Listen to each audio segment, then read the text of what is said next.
Hello and welcome to the Brunton podcast series. Today we are going to be looking at digitalization within the folding carton industry. I'm delighted to be joined by two executives from BOBST, one from HE Inventions. We are specifically looking at the DIT, which is the digital inspection table, specifically for the folding carton industry. Before we start the conversation on DIT for folding carton, Torsten, I'd like to come to you first, please. We're hearing an awful lot about digitalization in the packaging supply chain and the manufacturing process. Give us your view on exactly what digitalization means to the modern folding carton factory. Thank you, Dan. I think digitalization really is touching all of the various aspects and all of the different workflow components, if you like, in the industry, because it's really something that is enabling the industry and the individual carton converters to really become data-driven and drive better customer experience, better output, better deliverables, and obviously higher quality and higher efficiency and better sustainability as a result. And as you know, in BOBST, we've been focusing on the new vision for the packaging world, and that really builds upon the paradigm of moving towards digital across all of the different components of the activities that we do, from essentially consumer all the way through the converter, essentially. And as such, you know, you've seen BOBST launch a number of initiatives regarding our overall vision. We talk a lot about BOBST Connect as the enabling technologies and integration capabilities to make this happen. We are focused a lot on workflows across the production space as well to really drive that efficiency. And ultimately, I think it's about allowing the industry and particularly our customers to become fully data-driven. And in that, I think there's two major wins that we are looking for. One is the immediate win where digital and data can enable us to do a better job in the first instance. But once we start to use and work in a digital fashion, we will learn and we create more insights so we can continually improve and learn and enhance the way we work going forward. So I think there's a kind of a short midterm, but there's also very, very significant long-term impact. And Torsten, what's fascinating is I know that within the BOBST sphere, you start talking about specifically the twin PDF. This is a concept that maybe not everyone fully understands. Effectively, it's taking a customer's PDF and then creating a PDF within the workflow, the BOBST workflow, so that you can show the progress of the job from delivery of that artwork all the way through to the finished file. So tell us a little bit about the importance of twin PDF and why converters need to be thinking about this. Well, I think, Dan, to our discussion just a minute ago, I think it really is the carrier of the insight and the data, because the PDF from artwork to finished product or finished packaging is essentially all of the data we need to ensure that we deliver upon the customer's requirements and the process requirements. And hence why, you know, we talk about from PDF to PDF or twin PDF, but that's really carrying the digital asset, if you like, the digital knowledge that we need to have to do all of the different steps from artwork creation all the way through printing and converting and to the various steps that we have in the workflow. So it's really the carrier, if you like, of this, and that's why it's so important to bring it throughout the whole process. And I'm going to bring John in here. John, obviously, one aspect of the creation of the twin PDF is visualization of a sample of a printed carton, an embellished carton, etc. Obviously, your company, HE Inventions, has worked and developed the digital inspection table alongside BOBST. Tell us some of the background about DIT. You know, where did the idea come from? Because you know, it's not something that necessarily our industry had really seen before. So fascinating development. Tell us about it. Yeah, it's got quite a colourful history, actually. It's interesting. So my background is I'm a computer scientist who studies the bit that connects the computer to the human, so the interface, effectively. And we started HE Inventions because we didn't want our research to sort of sit on a shelf and go to nothing. So we spoke to some people in the corrugated industry, and they said, hey, some of the technologies you've showed us could do this for us. And we said, yeah, okay, no problem. And that created the kind of foundational concept upon which to coin a phrase, the BOBSTified versions of what has become the DIT. And it's really powerful, actually, because it, you know, typically you're working on these small A4 pieces, or if you're lucky, you've got a big touch screen with it all on, with all the proofs and the artworks and the instructions and the colors and all this information. And it's crammed into this small space. And, you know, you only have to look at technologies like the iPhone to see how much of a dramatic change in the interface and the context of that interface can have. So by blowing all this up to full scale, you suddenly let your brain work in a different way. You can use aspects of your physicality to touch and feel the thing you're working on, and it activates so much more of your brain than, you know, looking at a bit of paper and then comparing that to a sample and going back and forth between the two. So for us, it's about kind of unblocking that pipeline, right? Giving it a, you know, to use the theoretical term, a larger information bandwidth, if you will. So you can take that twin PDF and use it to its full potential. You're not reliant on somebody interpreting it, if you know what I mean. And John, in terms of the actual physical application, so effectively it's like a light table. You're putting a printed sample or a die cut sample onto the table.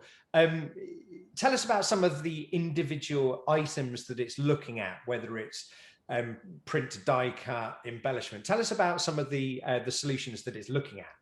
Yeah, so I think that's one of the great points about the digital inspection table, actually, is that it's not just looking at print and scanning it in and checking it all. It's actually touching lots of different points and lots of different processes. So how it's deployed actually depends on how you use it. And what I mean by that is so imagine you're in pre-press, right? And your customer is coming around to sign off the job. You can show it to them in full scale on the DIT. You can, you know, take it a step further. You go into the print part of the process, and somebody takes a sheet out and walks over to the DIT, and before they've even put it on to do a check, you can see that the one on the DIT is green and this one's red. Maybe this year's Christmas specials changed up. And these small mix-ups, they happen, right? We've all got stories, and a lot of them are quite funny. But and you know, you don't need to wait for an analysis or a scan. You've just used the human. You've told the person who then has to fix the problem what to do, right?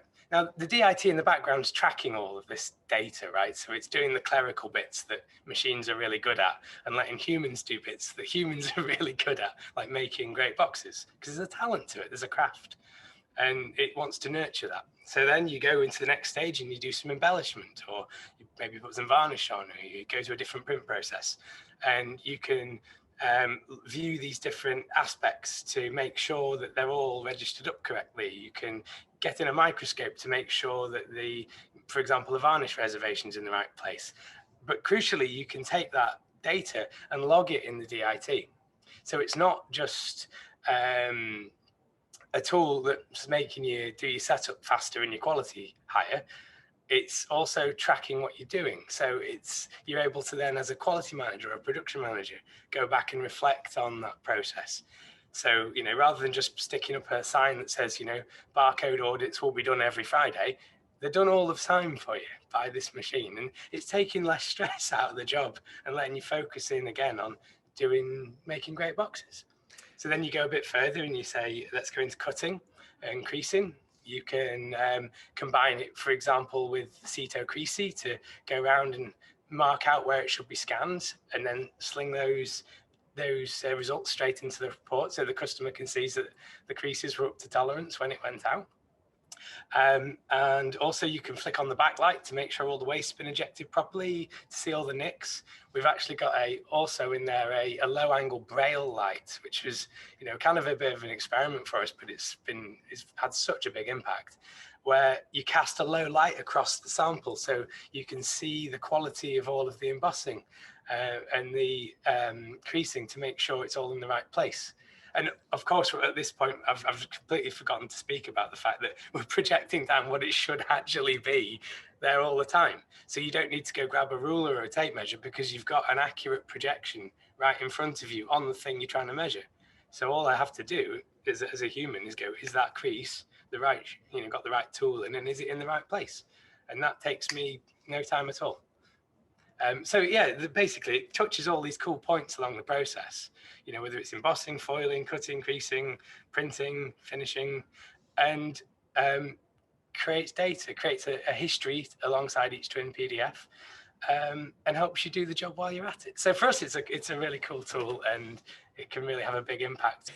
Bodo, interestingly, one of the comments that John was talking there very much about obviously reducing waste.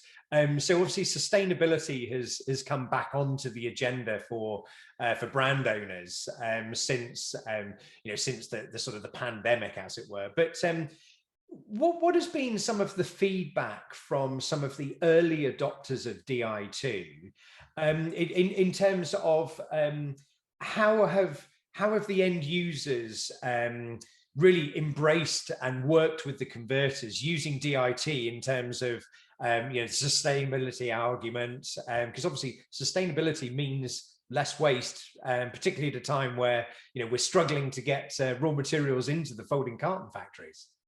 Right. I mean, sustainability is really one of the major topics we are currently having in our industry, and the discussion is driven by finding solutions on how to reduce the impact on global warming. So one solution can be zero-fault packaging. And like you said, non-quality is not sellable.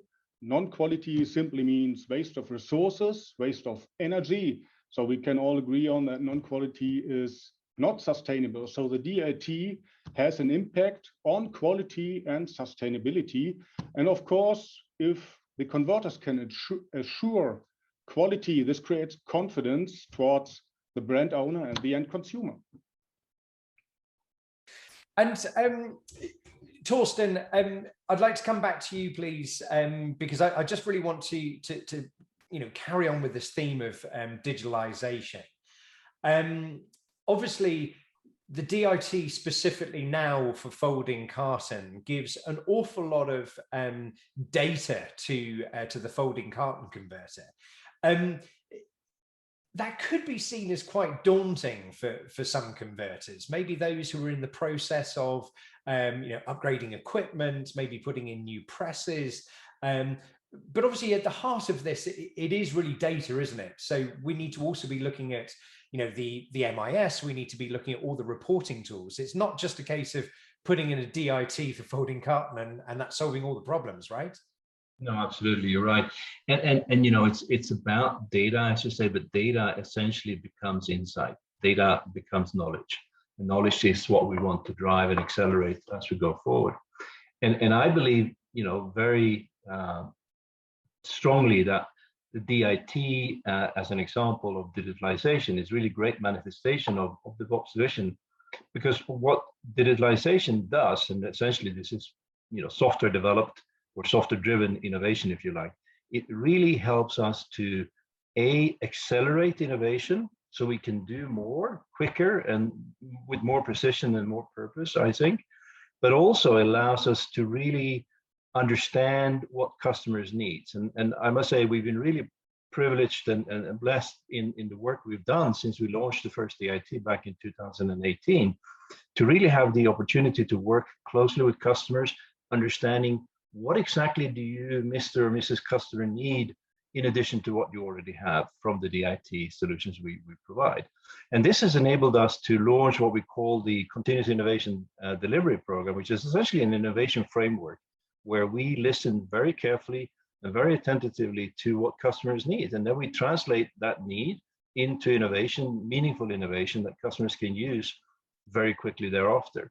And to me, that's really where digitalization and software driven innovation plays a major role. We can be faster, more precise, and more agile in continuing to develop this. You know, you can make the analogy John talked about, you know, the change that the iPhone had to the world of communication and knowledge essentially 10 years ago. Plus, you see the same now with self-driving cars, autonomy, which is a big theme across multiple industries. The same place here. So we want to make sure that we can listen to and take that knowledge and translate into real innovation that matters to customers at the end of the day. And that is a continuum. It's not a one-off, it's a continued innovation capability. And you know, we've seen in the last DIT, the Folding Carton DIT, a couple of very cool examples here where we launched now an insight page where we can take that knowledge and say, hey, Mr. Customer, here is what you have done over the last X number of months, so you can learn from that. Or Mrs. Customer, you can now use a digital patching sheet workflow so that you don't have to start from scratch in case you damage or lose a patching sheet, for example. So, you know, there's many things all the way through to pre-press optimization, third-party integrations, as we discussed, and the list will go on. And I think that's really where the big value sits here, that we can innovate faster with more precision and more purpose. Mm-hmm. And Bodo, one of the takeaways, I guess, for me is that you know, the DIT is actually inspecting an item. It's inspecting a sheet for color replication, whether it's die cut accuracy, whether it's the folding, the scoring, etc. But is it a one-way system in terms of is it just reporting back to say that one sheet is wrong, or that batch is wrong, or there's a QR code that's incorrect? Is it then sending data back to the production equipment as well? I mean, it's an interactive tool. The DIT is an interactive tool which takes the original PDF layout, which has been agreed on with the brand owner, for example, and compares it with the reality. And the operator is supported by augmented reality to compare what is desired or demanded by the brand owner with the reality or during the production process. And then, of course, the quality measurement can then be digitized. And this means, for example, a quality check is approved, and then it is added in a digital way to the quality report. Or in case an issue is detected, it can be immediately shared either with the quality department or, for example, with the brand owner to double check what has happened, if this is still acceptable quality, or does it need to be, or is it necessary to find a solution for the issue which has been detected. So it is a very interactive tool, also enhancing communication between all the stakeholders within the production process. John, I'm going to come to you to sort of wrap up the podcast here, and I'm fascinated to ask this question to you because you're a younger guy. You know, our industry is full of old people, and I think really what I'd like to ask is, do you think that this kind of technology could help us, is almost like as a savior for the industry in terms of attracting new, fresh talent? Because it is quite a stale industry. There's not always tons of innovation in the finished product, not the equipment, I'm talking about the products. So do you think that this is something that is going to be attractive to some of the younger sort of school and college leavers who could get an interest into the packaging industry? Because ultimately, manufacturing is still rather boring and it's not as sexy as it could be. That's a really, really good question, right? And I think I've noticed a couple of things. Like, firstly, you're being really hard on yourselves there, because some of the most creative and, you know, to do what you do, it's not, you know, you've got to be creative. You've got to have your eyes peeled. You know, you can't be switched off, and so, you know, you should. What I'm fumbling over words here a bit, but I think ultimately it's an engaging tool. It's a bit of theatre as well, right? You can bring a customer to it and their eyes will light up. You can bring a new starter to it and say, these are the things I want you to check. And it's a lot more obvious than having to remember it all from a sheet of paper. So from an onboarding and an upskilling and making sure that the newest operator is performing at a consistent level with, you know, a more experienced one, and at least able to make the same judgments, even if they can't do it with the same intuition, you know, definitely, yeah. It's a really good tool for leveling up and making sure everyone can do the job effectively. In terms of the use of augmented reality, I've got to go back to what Torsten was saying about our innovation program that each digital inspection table comes with, because as we see more of what the industry needs, we can deliver it as software. You know, one cool example is, you know, rather than just making a machine that can say, hey, double check this area, please, there might be a fault. Wouldn't it be great if the machine could say, hey, this looks like a foil registration issue. Do you want help correcting a foil registration issue? Press the button, or even better yet, you know, here's a press this button and the machine does it for you, right? And having a person in that loop who can make judgments of whether that's over quality and you're therefore producing more waste, or you know, is going to cause a problem for a brand owner, you know, is really important. So I think these kind of technologies that make the job more physical, make it more engaging, perhaps to a certain extent, because do people really enjoy doing the quality checks? I don't know. And making it so that you've got all the tools you need to perceive it correctly. And what I mean by that is, you know, if I hold up this bit of board here, this little box, this isn't designed to be viewed by a camera, right? This is designed to be seen by somebody and held by somebody and opened by somebody. And you can automate all you like, but ultimately it comes down to the quality is a subjective judgment of a human being.